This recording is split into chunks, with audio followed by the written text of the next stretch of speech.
De que cor era o sangue de Adão? Meu Pai do céu, que pergunta é essa, meu Deus? Pois é, olha, eu te garanto uma coisa, antes do homem pecar, a pessoa, esse ser criado por Deus, que é o homem, ele não tinha o sangue vermelho.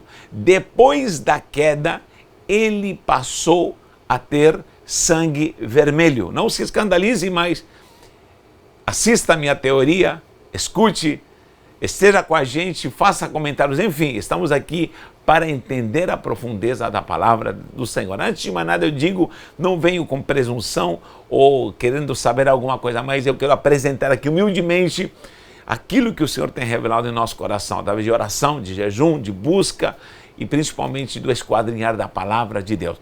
Mas olha, essa teoria começa com, primeiro, a pessoalidade desse homem antes de cair. E, logicamente, depois de cair, ele passa a ter o sangue, esse sangue que nós vemos biologicamente composto com uma cor vermelha. E, assim também, esse sangue é representação da pecaminosidade do homem. Lembra quando em Isaías capítulo 1, versículo 18, depois vou anotar essas passagens, diz que se teu pecado for como escarlata, ou seja, vermelho, e vermelho como o carmesim, diz que ele vai torná-lo como a neve branca, como a branca lã, ou seja, o vermelho é simbologia da pecaminosidade. Depois que o homem pecou, o seu sangue se tornou vermelho, porque ele perdeu o DNA de Deus. E o DNA de Deus, te garanto que não era um sangue vermelho, não era uma genética humana. Você acha que Adão se feria no Éden? Você acha que Adão pisava em espinho? Não, os espinhos aparecem depois da queda e a terra vai dar espinhos. Ele não andava pisando no mato e podia se cortar, podia se ferir. Isso não existia no Éden porque era uma dimensão gloriosa, sobrenatural, onde Deus estava conectado com a pessoa do homem criado. Depois que ele peca, ele se torna com sangue vermelho. Vou explicar isso. Em primeiro lugar, tenho aqui alguns termos que muitos já conhecem, que é o termo Adam, Dam. Aqui tem Dama ou Damá e também Adamá. O que significa tudo isso? Eu vou transliterar porque vai ser passo a passo, porque não vai dar para terminar hoje. Vou especificar com detalhes para que você entenda isso. Lembrando que o PDF desses estudos já vai estar no canal do Telegram. Você que não tem Telegram, baixa o Telegram. Inclusive, o meu filho Jonathan não está se comunicando mais, como já avisamos, via WhatsApp, por causa desses problemas que houve, muita contingência, o WhatsApp foi bloqueado. Agora, estamos no Telegram. Então, no Telegram tiramos dúvidas, estão lá os PDF. Vá lá, com certeza Deus vai te edificar muito e você vai ser muito enriquecido. Então, vamos lá. Primeiro lugar, aqui está escrito Ha-Adam. Vou tirar até as pontuações. Ha-Adam. Esse é o artigo artigo, e Adam. Vou escrever aqui. Adam. Literalmente, Adam significa a pessoa. A pessoa. Olha só que interessante. Esse Ra é artigo. Ra, Mashiach, é o Messias. Aqui, Adão é pessoa. Quando é acompanhado dessa letra aqui, a Rei, Aleph, Dalet, Mem. Adão, a pessoa. Aqui tem esse termo Adão, vai aparecer nesse nome, mas esse Ra aqui se refere ao artigo. E aqui temos a palavra Adam, sem o Ra. Adão. Novamente, essa raiz que é Adam, Aleph, Dalet, Mem, Mem Sofit, Mem final, Adam. Só que Adam também pode ser, vou apagar aqui, pode ser Edom, que é a mesma raiz. Edom. Você sabe que é somente uma pontuação, meu pai, essa pontuação muda as vogais. É só a pontuação. Se você, por exemplo, colocar um sinal maçorético para A, vai ser A. Há vários tipos de A. E, 3 pontos, E, se aparece com uma pontuação vai ser I, enfim, as vogais vão mudando com a pontuação maçorética. Agora, tanto faz Adam e Edom, que significa literalmente vermelho. É o primeiro ponto que eu quero tratar. Então, antes, Adam, essa palavra composta significa a pessoa aqui, a pessoa. A pessoa, era uma pessoa. Você pode ver que quando aparece esse termo, a pessoa, justamente está se referindo à identidade desse homem criado por Deus. Na Bíblia, hebraico, português, interlinear, você vai ver em português que não aparece Adão antes, o nome Adão antes da queda. Na sua Bíblia vai aparecer o homem, Deus fez o homem, e o homem coabitou, e o homem fez, o homem, tudo homem antes de cair. Antes de cair. Então, a pessoa está no original como Ha-Adam. Você pode ver na Bíblia judaica completamente, tá a pessoa, depois é chamado de Adão. Porque quando se tira o Ra, automaticamente ele fica vermelho. Ele fica vermelho. O que aconteceu com o homem que perdeu a identidade? Quando nós falamos de uma pessoalidade, a pessoa ligada a Deus, que era a formação do homem, criação e formação, já tenho explicado sobre isso, ele tinha uma genética espiritual criada pelo próprio Deus. Ele tinha uma genética que não conhecia o pecado, que era pura, que era limpa e se conectava com o próprio Deus, era uma identidade. Vou colocar aqui, ó, identidade espiritual. E como surge uma identidade? Através de um DNA, de uma genética sobrenatural. O homem, a pessoa, por isso ele não tinha nome. Você já escutou muito isso de mim aqui. Muitos refutam, mas essa teoria com certeza eu creio piamente que é válida. Se você aceitar, glória a Deus, e entender. Ele tinha uma identidade de Deus, por isso que Deus se conectava com ele, estava diretamente com ele. Você sabe que através do sangue estão aí toda a composição para nutrir as células, a própria oxigenação, através do ar que é respirado no pulmão, é levado para até a ponta do pé, da cabeça à ponta dos pés, todo o corpo é oxigenado, entre outras funções preciosas do sangue. Agora, isso hoje em dia, biologicamente, funciona através de uma dinâmica biológica física. Só que naquele tempo, Deus estava conectado com o homem, estava ligado, e ele tinha uma genética sobrenatural. Era dotado de poderes que você não imagina. Então, a pessoa, que é Adão, ele peca, se desliga e ele se torna um homem caído. Adão, vermelho, ou seja, isso aqui é símbolo, vou colocar aqui vermelho, pecado. Vou colocar Isaías 1:18, leia lá, o carmesim, o escarlate, ou escarlata, vermelho. Se teu pecado é como escarlata, ou seja, é simbologia do pecado.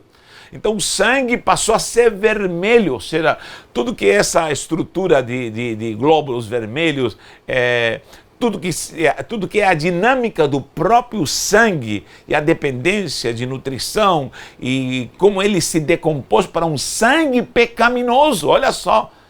E olha só, me atrevo a dizer de que o sangue da pessoa, da identidade, do DNA de Deus, era um sangue de um tipo só, de uma genética espiritual. Depois que o homem peca, o que acontece com esse sangue vermelho? Há uma variedade de sangues. Você sabe que existe sangue A, sangue B, sangue AB e sangue O. Você sabe disso? Outra coisa, fator RH, positivo ou negativo.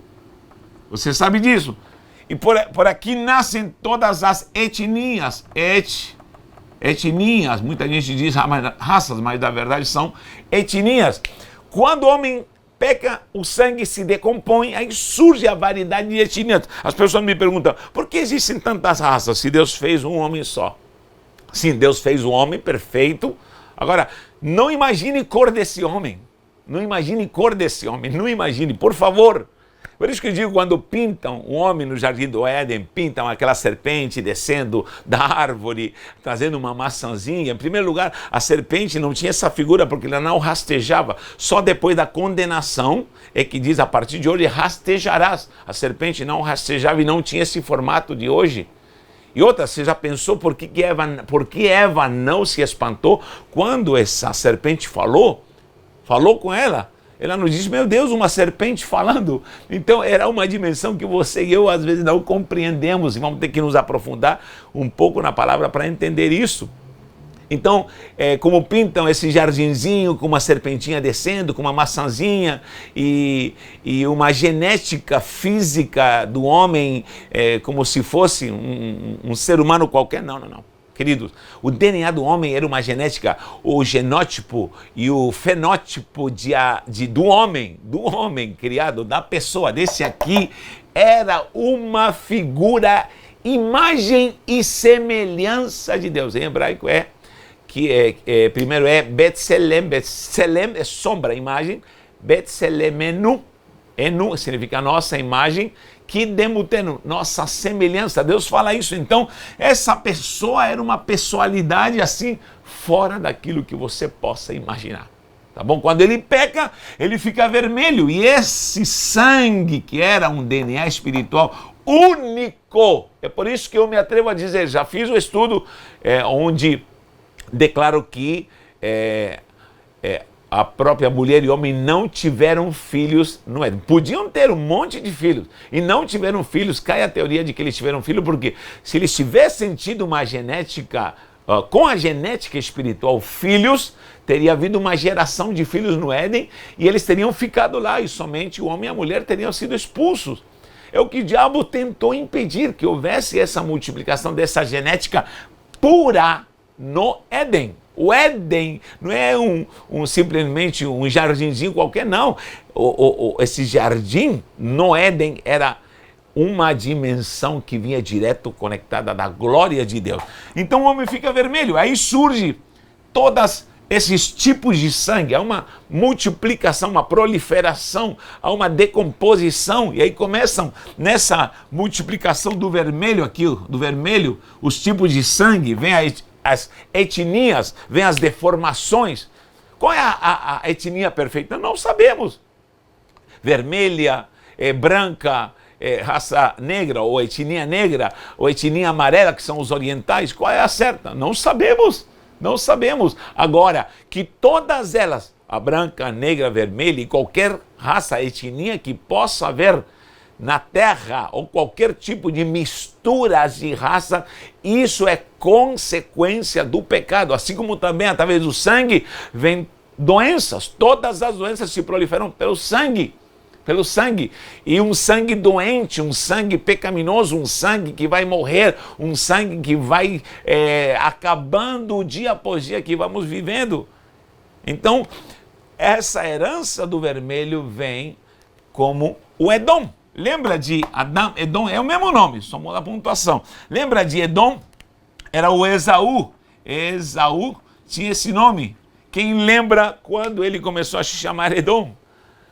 Ironicamente, justamente ele era vermelho, era ruivo, ele nasce primeiro. Só que ele sendo primogênito, já falei sobre Jacó, ele tentou segurar o calcanhar e o tempo todo quis a primogenitura. Depois o Esaú, que relaxou no pecado, troca a bênção da primogenitura, por um guisado justamente vermelho, porque o guisado era vermelho. Lógico, tinha tempero, colorau, estava tudo bonito, mas por que esse guisado é vermelho? Porque esse guisado é símbolo do pecado. É o que muitos estão fazendo, muitos pastores, muitos crentes estão trocando a glória da comunhão com Deus, a glória e dessa bênção, dessa primogenitura, porque nós somos com Cristo, que nos resgatou como filhos, somos uma geração santa, estão trocando isso por esse guisado vermelho do pecado. Então, Esaú passou a ser chamado de Edom, de vermelho, mesmo nome que Adão, que é vermelho, que é o homem caído. O engraçado é que Esaú não tem uma geração de Esauítas. Já percebeu isso? Ele só passa a ser chamado de Edom, a cor do pecado.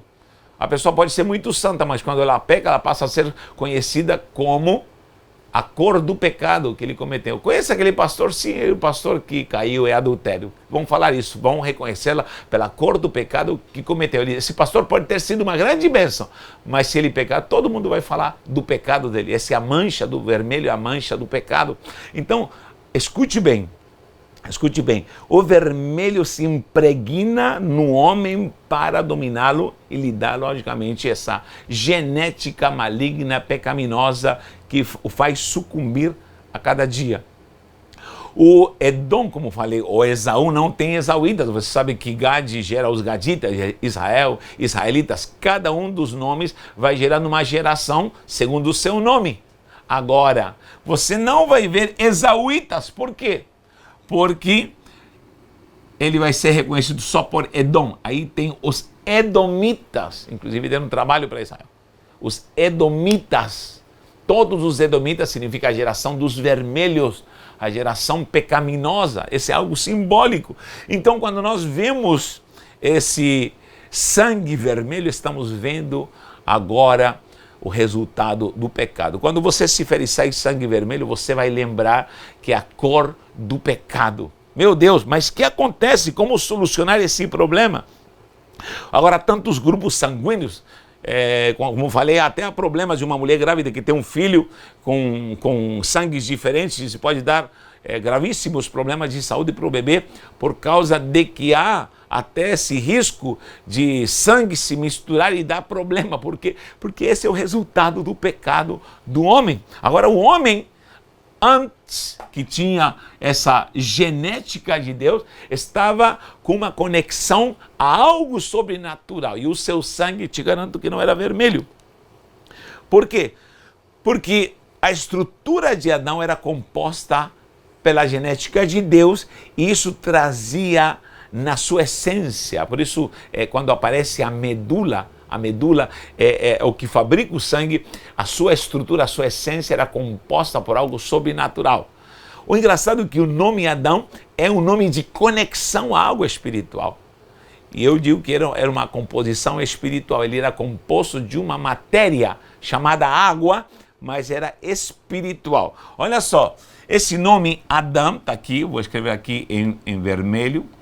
Adão, Aleph, Dalet e Mem Sofit. Aleph justamente, sabe o que significa? Aleph é força, vou anotar aqui em preto. Força é Aleph. Essa letra aqui é Dalet, vou colocar aqui. Dalet é porta. Porta é Dalet. Essa aqui, tá? Essa aqui é Aleph, essa aqui é Dalet. E essa aqui é Mem. Mem é água.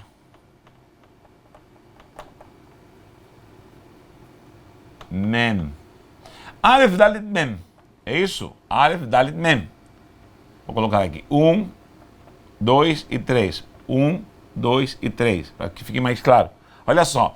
Força, porta, água. Esse nome, Adão, esse termo que aparece aqui também, porque Ha-Adam é o conectador ou a força que conecta a água. Justamente, força, porta é conexão, acesso às águas. A pessoa do Adão, ou é a pessoa desse ser terreno, porém com uma dimensão celestial, com um DNA celestial, era o grande conectador a uma essência sobrenatural chamada de águas. Ou seja, ele é quem tinha o elo que ligava ao trono de Deus. O homem aqui na terra era quem estava conectando força, porta, água. Força, porta, água. Aleph, Dalet, Mem. Ou seja, ele tinha essa conexão sobrenatural. Nessa condição de Ha-Adam, ou seja, como pessoalidade ligado ao trono de Deus. Mas que água é essa? Que conexão é essa água? Você sabia que no céu tem água? Você sabia que do trono de Deus sai água? Em Ezequiel 47, você vai ver ali em Ezequiel 47 uma inundação no céu. Meu Deus, que inundação é essa? Está saindo, fluindo água. O próprio salmista disse, existe um rio cujas correntes alegram a cidade de Deus. Salmo 46, se não me engano isso, Salmo 46. Há um rio que sai do trono de Deus, há uma fluência santa no Salmo 46, 4. Então há uma fluência sobrenatural. Mas que águas são essas? Quero que você abra a sua Bíblia em Gênesis capítulo 1, você vai ver algo impressionante aqui no versículo 7 e 8. Leia comigo. E disse Deus: haja firmamento e separação entre águas debaixo do firmamento dos céus, porque ele vai chamar o firmamento dos céus, e sobre o firmamento, ou seja, acima dos céus. E assim se fez, versículo 7. E chamou Deus ao firmamento de céus, e houve tarde e manhã do segundo dia. Peraí, quem está especificando aqui? Que havia água, essa aqui, água debaixo do firmamento, essa água terrena, essa água que depois vai chover com o dilúvio, é uma água que provoca um ciclo normal, logicamente fazia parte da criação, só que diz que haviam água acima dos céus, acima do firmamento. Como assim? É acima dos céus. Que céus são esses? Você já pesquisou que há 3 céus, e esses 3 céus são Auranos, Mesoranos e Eporanos, sendo Eporanos o céu de glória. Então aqui diz que há águas e águas. Olha o que diz no versículo 6. Anote aí Gênesis 1:6. Anote Gênesis 1:6. Diz que há uma separação de águas e águas. Que águas são essas e águas? E disse Deus: haja firmamento no meio das águas e separação entre águas e águas. Biologicamente, alguém explica que são as águas retidas para depois cair no dilúvio. Pode ser. Mas diz que eram águas acima dos céus. Que céus são esses? Essas 3 dimensões, até chegar no céu de glória. Ou seja, acima do céu de glória há águas. É aí que está o trono de Deus. São essas águas espirituais numa dimensão celestial. E o próprio João, no Apocalipse capítulo 22, diz que viu esse rio saindo do trono de Deus, uma fluência. É lógico que não é água física, por favor, é uma água espiritual. Então, Adão, força que conecta, porta é conexão, ligação às águas. O próprio homem, o Adão, era o que conectava esse rio celestial que saía do trono de Deus. Você sabia que Deus vinha a falar com o homem? Mas Deus não fazia uma viagem cósmica, vou lá falar com o homem, viajava, isso não existe. Havia uma conexão de um rio sobrenatural que estava ligado ao homem e Deus estava constantemente trazendo coisas sobrenaturais e conexões sobrenaturais para esse ser criado e formado por ele, coisa maravilhosa. Olha o que o homem perdeu quando cai, aí ele se torna um caído, um vermelho, pecado, o sangue se torna vermelho e se corta a ligação agora com o trono da glória, se corta a ligação com Deus. E logicamente, essa conexão das águas, essas águas sobrenaturais são águas acima dos céus. Você sabia que a palavra céus os céus é Ha-Shamayim. Olha aqui, vou cortar aqui. E vou explicar que céus, os céus, vou transliterar, os céus é Ha-Shamayim.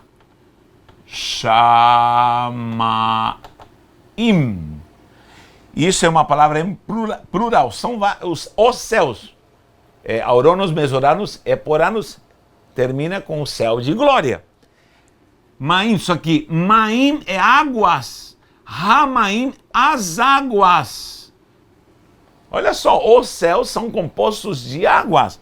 Vou escrever aqui, Hamaim. Hamaim. O que eu estou falando quando eu digo Hamaim? Eu estou falando as águas. A palavra mem, como falei, é água. Mem. Maim. Essa palavra aqui, maim. Lógico que não se escreve assim em hebraico. Maim é águas. E Hamaim é as águas. Ha é artigo. Ha, Mashiach, tudo que é Ha é artigo. Então, Ha, Shamaim é os céus. Ou seja, a mesma Raim para águas aparece em Shamaim, que seria os céus.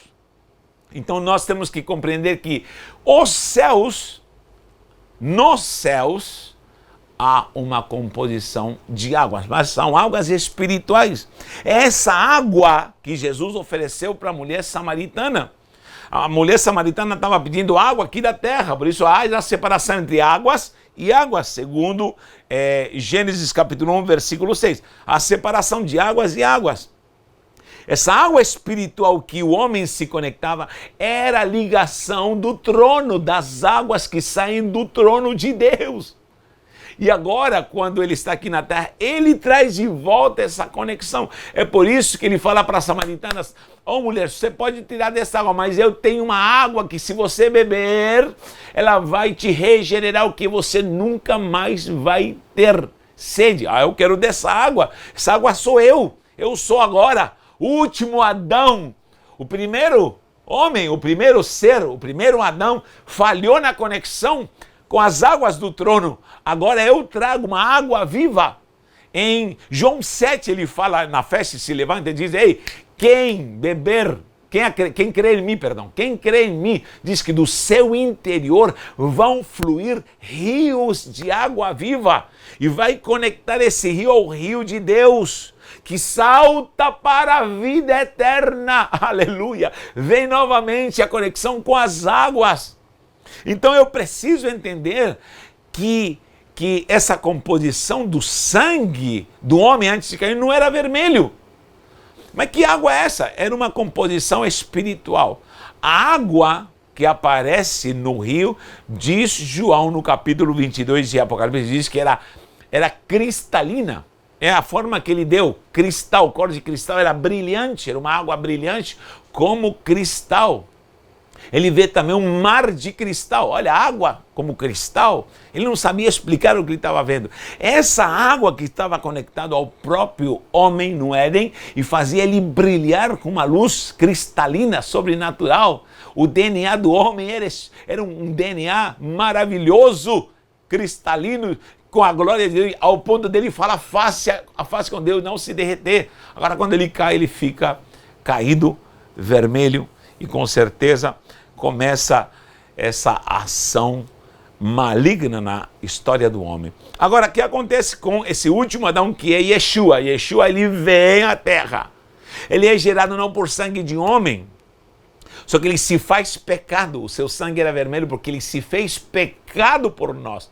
Ele morre na cruz e ele perde, quando ele está na cruz, presta atenção nisso aqui que eu vou falar. Ele derrama todo o seu sangue até sair água. Até sair água. Ele se esvazia de todo o sangue vertido, porque esse sangue estava carregando todo o seu pecado e o meu pecado. Ele está dizendo: acabou o sangue vermelho, agora eu vou trazer uma nova genética para vocês. É o sangue de Cristo que vai nos regenerar. Querido, no meu sangue aqui, humanamente, biologicamente, numa genética humana, tem coisa ruim, tem pecado. Meu avô era cangaceiro. Quem sabe você é descendente de Lampião, você, minha irmã, é descendente de Maria Bonita. Coisa boa talvez não havia na sua família, mas quando Jesus entrou no meu DNA, eu fui regenerado pelo sangue do Cordeiro, como dizem Hebreus, capítulo 13, 11. Hebreus 13, 11, onde anotam? Hebreus 13, 11 diz que nós fomos pelo sangue da aliança regenerados, pelo sangue da eterna aliança, ele nos transformou a uma eterna aliança através de um sangue que não coagula. É um sangue eterno, é um DNA eterno, e nós fomos transformados. Eu falei da medula, agora a medula, ela está produzindo esse sangue. Você sabe que esse sangue precisa da medula. Quem tem problemas de medula óssea e nessa estrutura do próprio esqueleto biologicamente do homem, há uma composição para produzir sangue através da alimentação. Tudo isso produz sangue, o próprio sangue nutre o corpo e fortalece o corpo na medula. É por isso que a palavra em hebreu diz que ela é, Hebreus 4.12, Hebreus 4.12, 4.12 diz que ela é espada. Quem é a espada? É a palavra diz que ela vai até a divisão da alma e do espírito, entre juntas e medula, ela vai na medula. O que está simbolizando? Isso está simbolizando de que agora a palavra vai entrar numa genética e você vai ser regenerado. Mas quem é a palavra? É o próprio Cristo. Cristo é a palavra e ele veio para te regenerar, aleluia. Agora eu não tenho mais o DNA do meu pai, da minha mãe, não tenho mais a genética da minha família, não tenho mais, por favor, me entenda, o sangue vermelho, mas eu tenho o sangue de Cristo que me purifica de todo o pecado, que me conecta a Deus, que me conecta às águas, que me conecta ao rio de Deus, que me conecta ao trono de Deus, que me conecta às águas acima dos céus. Como acima dos céus? Você sabia que Jesus teve que subir acima dos céus? Veja lá em Efésios, me lembro agora, Efésios 4.